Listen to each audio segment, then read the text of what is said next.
Muito bem, pessoal. Bom dia, boa tarde, boa noite. Eu não sei que horas que vocês vão estar ouvindo, vendo. São 3 horas e 1 minuto e estamos de volta com a nossa depois de tanto tempo. Fiz até um plug aqui, ó, diferente. Então vamos iniciar esse momento. Vou até baixar a trilha, que essa tá aí faz menos de 1 minuto rodando. Mas quero deixar claro que essa trilha ela não tem vida temporais, porque é uma trilha que foi composta justamente pelo nosso canal New. Nós trouxemos aqui para esse formato novo, diferente, que é a Twitch. Maravilhoso. E nós vamos falar a partir de agora, né? Devendo para vocês há quase 3 meses, no caso. São 3 meses que nós... Cara, deixa eu terminar. Show de bola. Então, pessoal, continuando, estamos aí, quase 3 meses, certo? Resolvi voltar hoje para trazer uma coisa diferente. Ontem estava conversando, né, no grupo WhatsApp sobre, poxa, coisas da minha vida, meu cotidiano. Deixa eu ver aqui o que o pessoal do Twitter.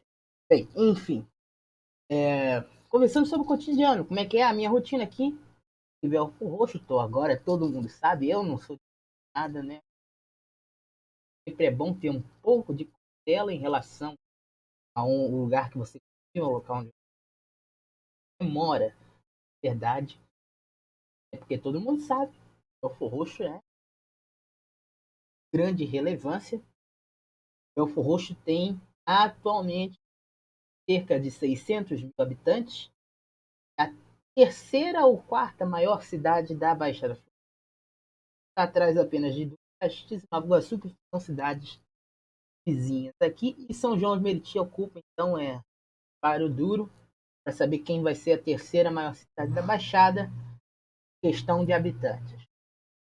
E para resumir a história, ontem falando sobre isso, tá, com o pessoal mora em muitos outros lugares, tem Gonçalo aqui mesmo no Rio, gente que é de Minas, Paulo, Rio Grande do Sul. Então, decidi contar a história da cidade de Belfort Roxo e, por sinal, se mistura tantinho assim com a história da minha família. Comentarmos nesse contexto, vamos nos basear no período do milagre das águas. Para quem estudou história ou ainda vai estudar, principalmente aqui no Rio de Janeiro, vamos falar, ou pelo menos espero, não sei como é que está a grade curricular da educação, mas eu cheguei a estudar isso já tem uns 3 anos atrás, volta de 2008. Foi ensinado a nós sobre um período parecido com o que nós estamos vivendo agora. Inverno, aproximadamente entre julho e setembro do século XIX, cerca de 1800 e alguma coisinha, porque já havia o Brasil independente, ainda estava no período imperial, sob comando de Dom Pedro II. Uma grande seca lastrava a capital da corte, que era o Rio, depois virou capital federal e agora somente a capital do estado. E havia-se uma necessidade de trazer água para abastecer a Quinta da Boa Vista, para abastecer a capital da corte, que era o Rio de Janeiro. Então, uma série de engenheiros, conjunto do imperador Dom Pedro II, montaram uma estratégia. Qual era essa estratégia?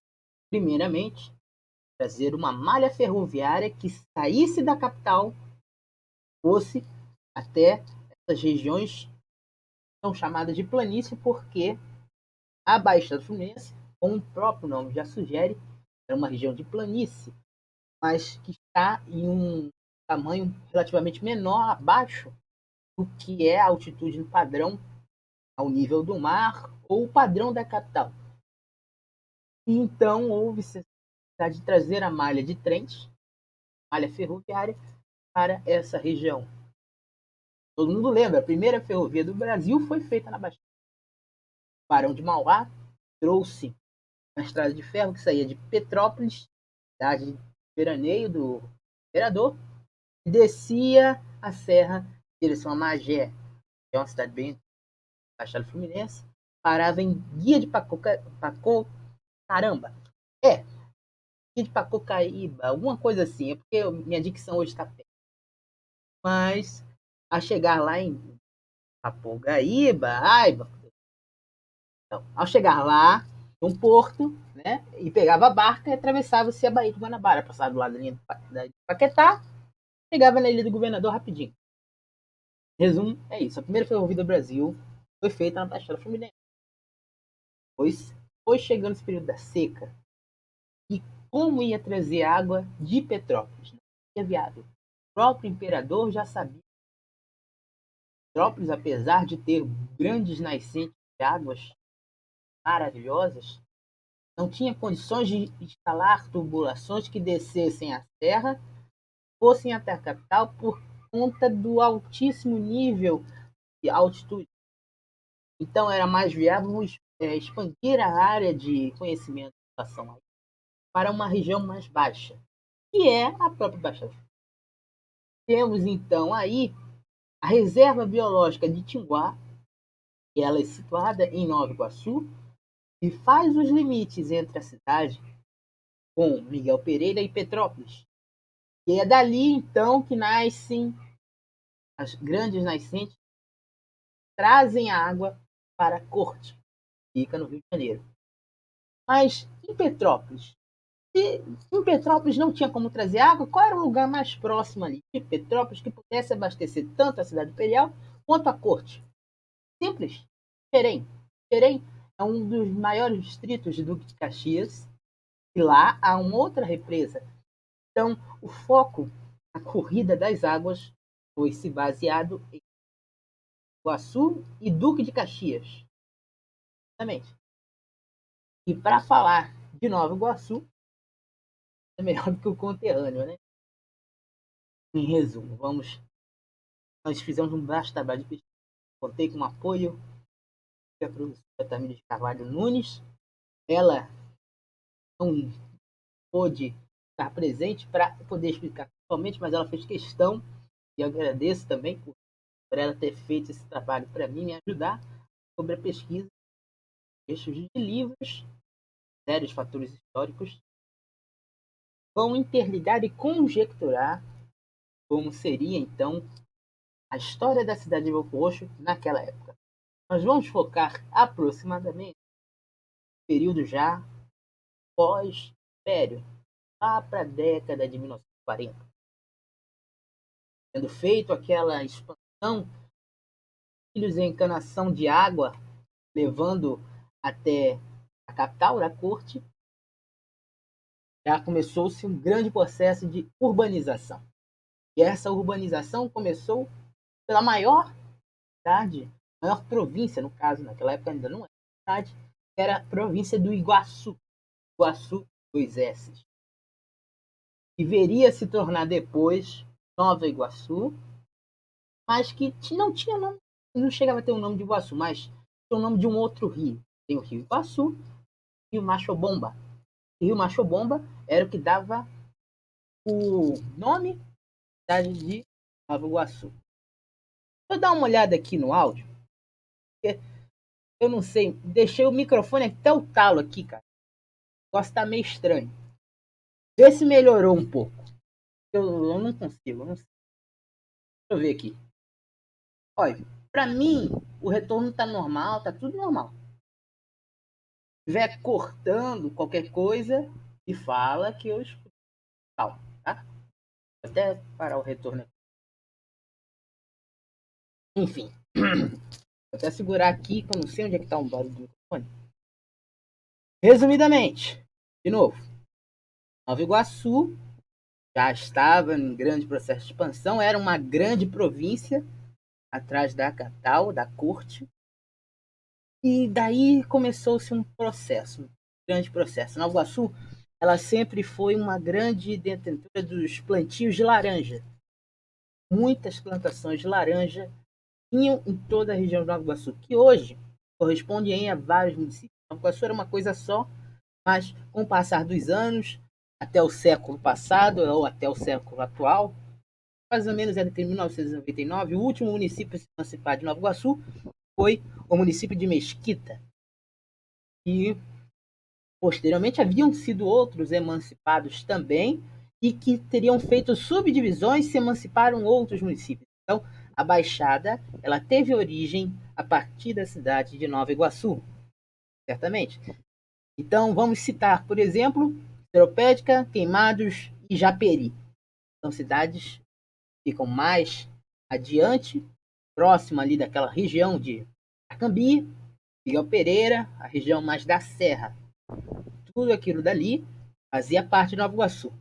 Até hoje ainda há trechos de Nova Iguaçu, território iguaçuano, que fazem limite com as cidades que foram emancipadas, além das cidades que formam essa região serrana.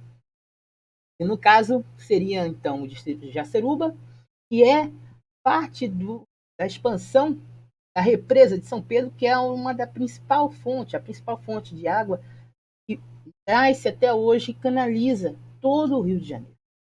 Mas é claro que, a partir desse século, né, a Companhia de Água decidiu focar uma estação de tratamento do que pegar a água das nascentes que vem da serra, das montanhas, para evitar a escassez, porque logicamente não, a água que vem das montanhas não iria ficar para sempre, é um recurso hídrico limitado.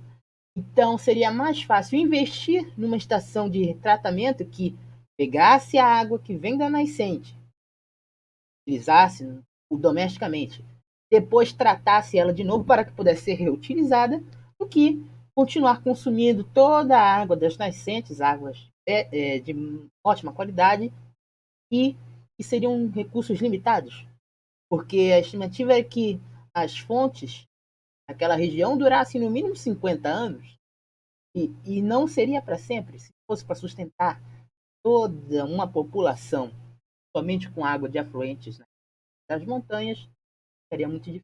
Isso houve-se de usar a estação do Guandu, que todo mundo conhece, ou pelo menos deveria conhecer. É a maior estação de tratamento de água do mundo, foi comprovado no livro de recordes. Então é bem óbvio que seja por aí. Em resumo é isso, pessoal. Essa parte aí é período imperial, que conta o milagre das águas. Um dos principais engenheiros responsáveis era o engenheiro Paulo de Frontin, como seria um sotaque francês. Hoje tem a cidade de Paulo de Fronten, que fica um pouquinho distante de Nova Iguaçu, cerca de quilômetros.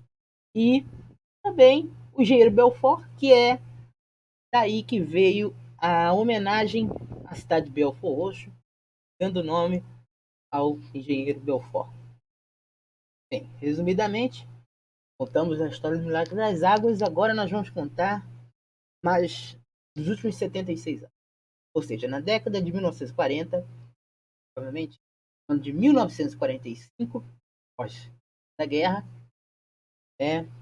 aquela a malha, trens que eram transpassadas lado a lado com os de água que nasciam na represa de São Pedro em Jaceruba, traziam progresso para a capital da corte e trouxeram desenvolvimento para toda a Baixada Fluminense, sobretudo a cidade de Nova Iguaçu, que é a maior do mundo.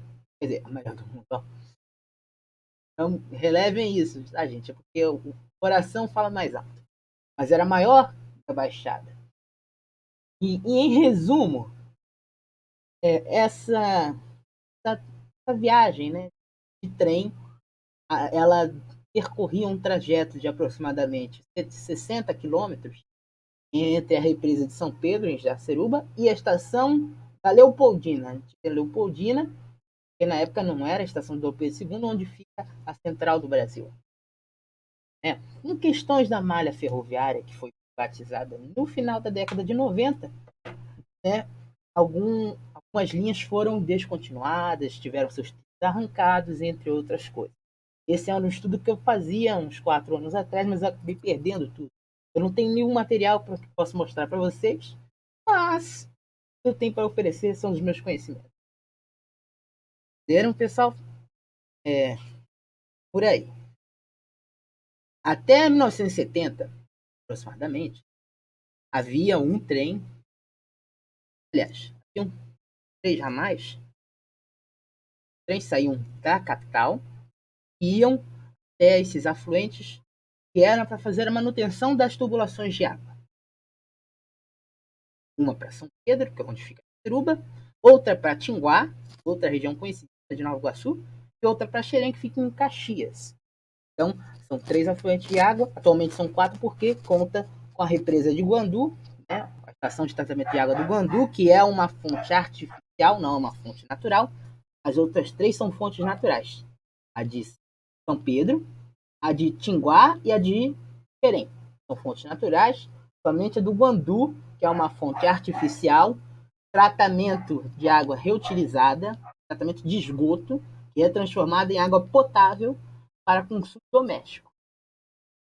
E, sobretudo, as linhas de trens que faziam a manutenção, trouxeram os canos dessas represas para a capital e os funcionários faziam a manutenção desses. Para contar um pouco a história da minha família, que se mistura um pouquinho só com a história da cidade, tudo começou lá em Jaceruba mesmo.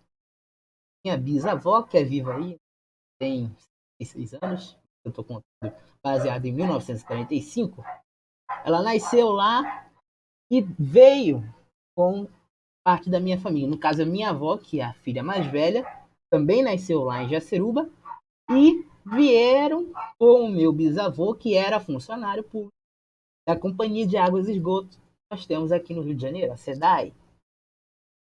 Era funcionário público. Então, e daí começou a origem da família lá, de lá de Jaceruba até a cidade de Belfor Roxo. Tem tudo a ver com o milagre das águas. Temos também, querem pesquisar, um acervo enorme e muita riqueza de detalhes, vocês vão gostar muito. Estou tentando resumir porque nós já temos uma opção por causa do processo de bastidores, mas vou tentar adiantar o máximo, vou deixar gravada também, para quem puder ver depois. Entenderam, pessoal? Questão das águas que vieram de Pedro, né? Cuba, a minha avó, a minha bisavó vieram para cá. Isso já tem aproximadamente 54 anos. Então, assim,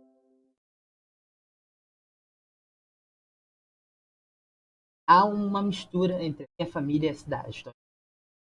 Naquela época, Belfor Roxo não era reconhecida ainda como cidade, né? Era 1966, 1967. Então ainda havia, sim, linha do trem, havia tudo, mas era tudo parte de Nova Iguaçu.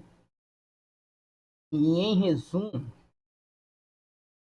meu avô realmente morreu trabalhando nas tubulações, porque a partir das décadas de 1980, funcionários da SEDAI que vieram de Jaceruba até Belfor Roxo de trem e que teriam que trabalhar permanentemente aqui na cidade para a manutenção do sistema de tubulações que vinham de lá da represa de São Pedro, eles estabeleceram moradias. Se vocês pesquisarem no Google Maps, vocês vão ver conjuntos de casas, alojamentos de funcionários públicos da Companhia de Águas e Esgoto.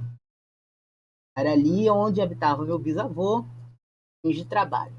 Depois que ele conseguiu estabelecer uma moradia fixa, construindo a sua casa num terreno que ficava ao lado da tubulação de esgoto e em cima da linha do trem que havia sido desmantelada no ano de 1970. Então, em 1970, a linha de trem que saía de Belfor Roxo para Xerém e também para Tinguá e para a represa de São Pedro, em Jaceruba, ia ser desmantelada. Acabaram com os trilhos. O que fizeram com esses trilhos? Arrancaram e usaram como coluna para a construção de todas as casas. Então, para poder conjecturar ainda mais, poder explicar ainda mais, as casas foram construídas ao lado dos canos têm desníveis, porque os canos são canos muito quase 77 anos de idade, canos de ferro, e que têm cerca de 6 metros de espessura, ou seja, um tamanho relativamente grande para comportar uma quantidade absurda de água. E para construir a casa no terreno que ficava ao lado dos canos, houve-se a necessidade de subir alguns níveis, porque como era uma região de planície, baixada, o cano passava aqui no meio, era o cano, aqui era o terreno vazio e aqui em cima, do lado do cano, era a linha do trem.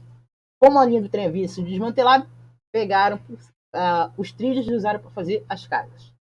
Como houve uma necessidade de expansão, o que fizeram? Construíram a casa, aumentaram o terreno para passar em cima do cano e depois, então, expandiram para onde passava a linha do trem.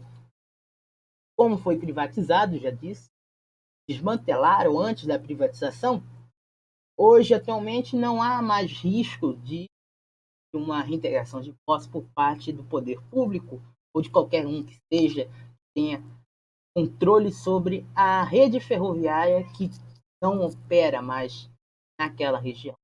Mas sim, há um risco pelos encanamentos, porque eles são de responsabilidade da Companhia de Águas e Esgoto e, para quem não sabe, está sendo privatizada, já foi inclusive leiloada direitinho. Então há um medo que o novo concessionário dessa operação de águas e esgoto, quem comprou aqui na cidade, possa desapropriar os terrenos onde passam os canos, por causa que as casas são em cima dos canos de água, para fazer alguma coisa. E é realmente muito.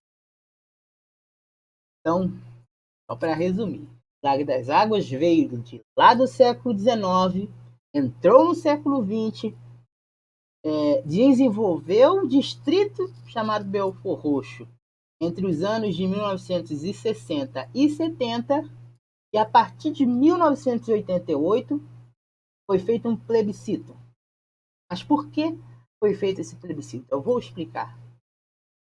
Alguns anos antes, se não me engano, em 1985, a indústria farmacêutica alemã Bayer SA, ela se estabeleceu com uma fábrica que existe até hoje aqui na cidade e que trazia muitos recursos. E, com certeza, naquela época, a maioria dos funcionários da Bayer que trabalhavam em Belford Roxo eram imigrantes da Alemanha. Outra parte importantíssima ligada à história da cidade é a história da minha família. Como eu sou descendente de alemães. Para exemplificar essa história. Então, há uma parte da minha família que imigrou da Alemanha, se estabeleceu no distrito de Jaceruba, veio para Belford Roxo, e outra parte da minha família veio da Alemanha para estabelecer-se em Belford Roxo por causa da Bayer. A primeira parte que veio de Jaceruba se estabeleceu por causa da SEDAI, os encanamentos de água, e a outra parte por causa da Bayer.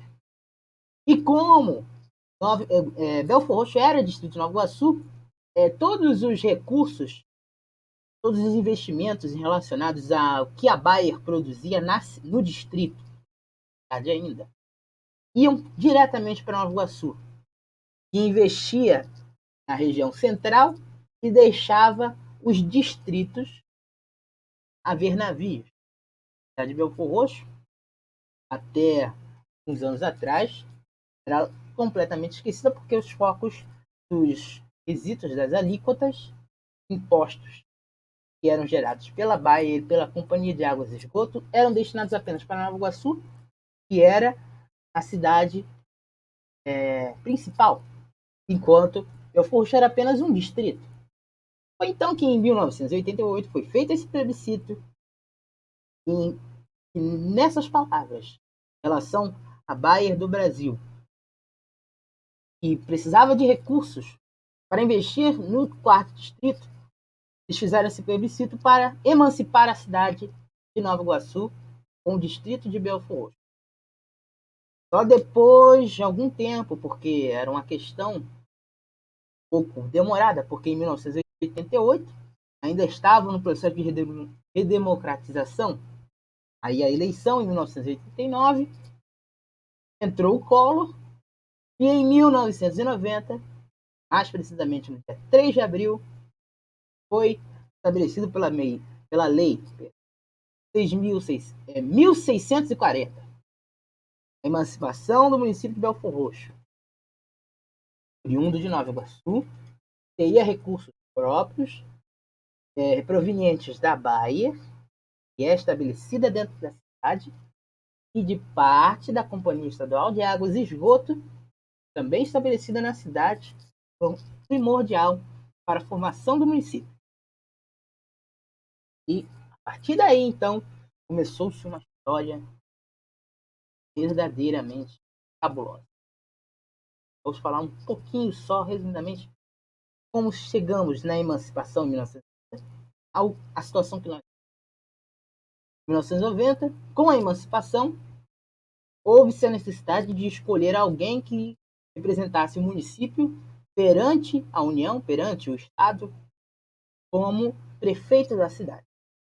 Foi então que o senhor Jorge Júlio Costa dos Santos, que era conhecido como Joca, estabeleceu como prefeito da cidade. Ele foi um dos primeiros a influenciar a população sobre a emancipação da cidade de Nova Iguaçu lá em 1988 e ele foi escolhido para ser prefeito da cidade em 1990. E do decorrer dos anos, ele ficou governando a cidade por cerca de 3 anos. E não concluiu o seu mandato de 4 anos, porque ao final do seu terceiro ano, ia completar 4 anos de governo, em uma reunião com o governador lá na capital, o prefeito foi assassinado. E tinha, assim, desavenças, as coisas obscuras por trás. Todo mundo sabe, quem é morador bem antigo pode contar essa história mais do que ninguém. E que foi simulado, então, um assassinato por questões de desavença após a emancipação de Belford Roxo, da cidade de Nova Iguaçu. Então, para terminar o último ano que faltava do mandato do Joca, 1993, 3 anos de governo, foi se estabelecida uma nova liderança, comando da cidade. Eu não cheguei a pesquisar ao certo, mas eu vou resumir, que é uma história muito turbada e perturbadora. Assumiu o vice do prefeito Joca em 1993. Por isso, há pessoas como a própria bandeira de Belford Roxo, o governo atual, cartou 3 anos que o Joca havia governado a cidade, 90 e 93.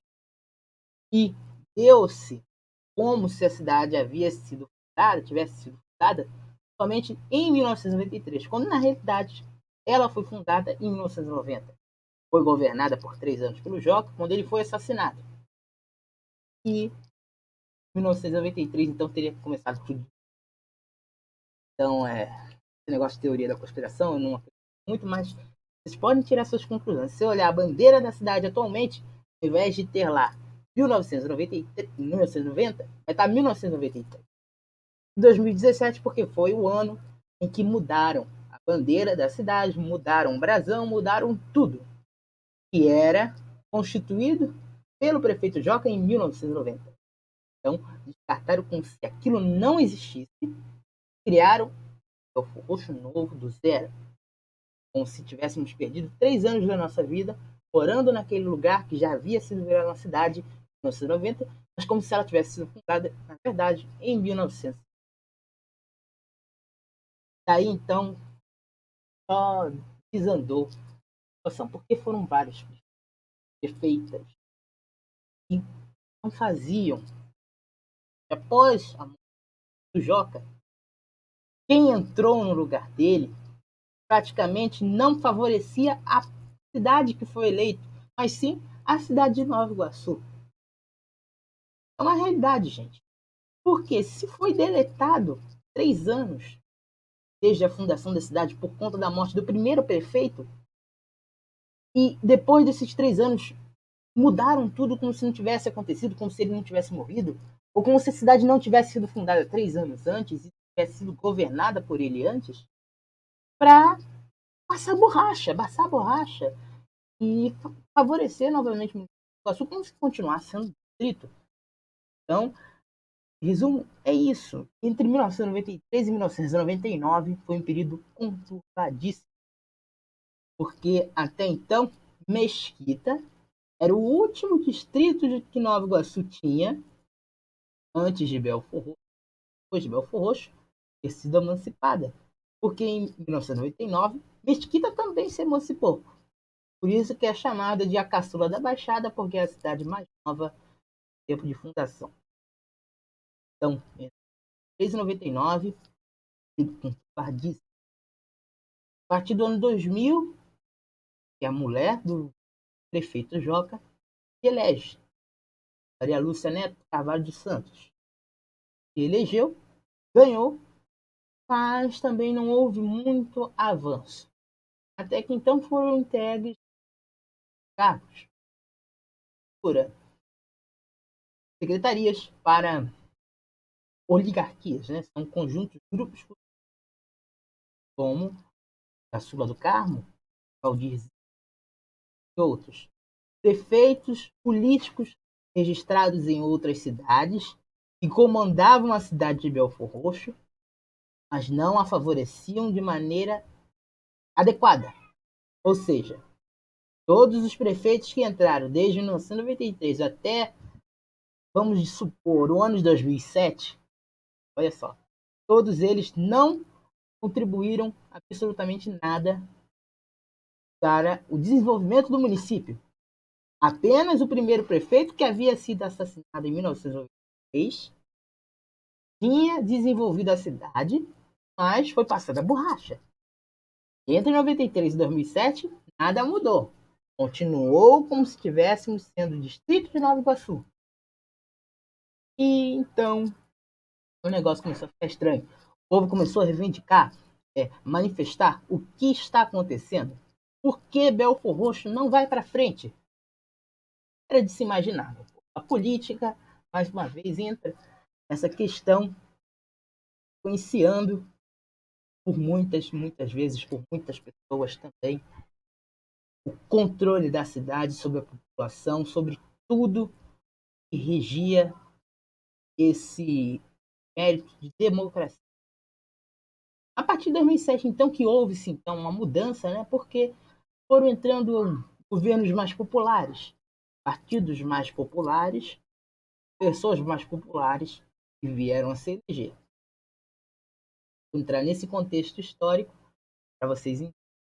Entre 2007 e 2016, partidos de esquerda comandavam a cidade de Belfort Roxo. Em 2008, se eu não me engano, quem foi eleito foi um candidato do Partido dos Trabalhadores, o Alcide Colim. Aliás, acho que ele foi eleito por 2 mandatos, se eu não me engano. Posso estar cometendo uma loucura, mas foi, ele deu um up à cidade entre 2007 e 2012. A partir de 2012, então, para substituir o prefeito Rolim, o candidato do PCdoB, Partido Comunista do Brasil, Denis Daltman, assumiu o controle da cidade. Fez algumas obras, algumas mudanças, mas também não foi significante, relevante. Só então, a partir de 2017, quando o então deputado federal, também havia sido deputado estadual e vereador conhecido pelo nome Wagner dos Santos Carneiro, ou pelo apelido Vaguinho, assumiu o controle da cidade em 1º de janeiro de 2017 e fez esse rebuliço que eu estou tentando contar para vocês. Até então, Belford Roxo tinha todos os traços do primeiro governo da cidade, comandado pelo Joca. A partir de 2017, Vaguinho passou a borracha em tudo que havia do Joca e tentou trazer a marca dele para a cidade. O laranja de Nova Iguaçu prevaleceu tanto na bandeira quanto no brasão e estampa a nossa cidade até hoje. Além disso, impossível não citar vários escândalos, corrupção, entre outras coisas. Não quero entrar em detalhes porque coisas muito. Resumo, pessoal. Para chegar aqui onde a gente está hoje, contar para você como era a cidade de Belford Roxo há 76 anos atrás e como está hoje, atualmente, foi necessário passar muita coisa. E eu posso dizer com total e absoluta certeza que a minha família fez parte da história dessa cidade e eu estou fazendo parte dessa história também, estar contando ela para vocês e para todo mundo, certo? Então, com 1h e 27 minutos de transmissão, com certeza isso deve ter dado meia hora de explicação, eu gostaria de fechar a live agradecendo primeiramente a esse carinha aqui, Natan 17, ele entrou, não sei por onde ele entrou, não sei como ele viu, mas se ele ver depois, eu agradeço muito pela força. E para matar a saudade em breve, esperem que eu vou trazer de novo as nossas jogatinas. A última jogatina foi terrível, porque travou tudo e eu geralmente só consigo fazer transmissões à noite, volta das 9, 10 horas da noite, mas por enquanto, meu povo, é isso que eu vou ficar devendo. A live especial, uma apresentação especial, mas não se preocupem, eu estou ativo nas redes sociais, está tudo lá para vocês verem. É claro, vocês podem me procurar em um outro canal aí que vocês vão me encontrar. Se ouvirem a minha voz em outro canal, não se preocupem. É aquela parceria de sempre, interagindo com outras pessoas, é sempre legal, eu gosto muito. Agradecer então ao Natan, também a Tamires de Carvalho Nunes, minha história, me ajudou com a pesquisa, material, tudo que foi necessário para que eu estivesse falando aqui com vocês. Agradecer também ao Gustavo, ele me deu um feedback aqui do áudio. Eu fiz esse pendura aqui por causa do fone mesmo, eu tô com o ventilador ligado aqui, tem barulho de ar-condicionado na parede, os carambas, tá quente pra caramba. E só para mostrar aqui, a sensação térmica nesse momento, aqui na cidade de Belford Roxo, é de 38 graus. Mas a máxima pode chegar aos 40. Então, meu povo, eu tenho que sair. Daqui eu vou direto pro banho, porque eu tô todo molhado, com roupa, não dá. O calor aqui é demais.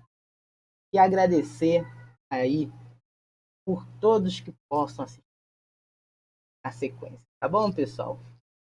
Gente, sem palavras para expressar, somente agradecer. É isso que eu vou dizer sempre. Eu espero vocês em uma próxima oportunidade. Certo? Então vamos encerrar com a trilha. Deixa eu botar ela aqui. Pessoal, vamos ficando por aqui. Vou deixar isso salvo para todo mundo ver. E o que tiver que ser, será. Certo? Qualquer coisa, pessoal, manda mensagem que a gente tá aí em todas as redes. Acessar. Muito obrigado a todos e até a próxima. Tchau, gente.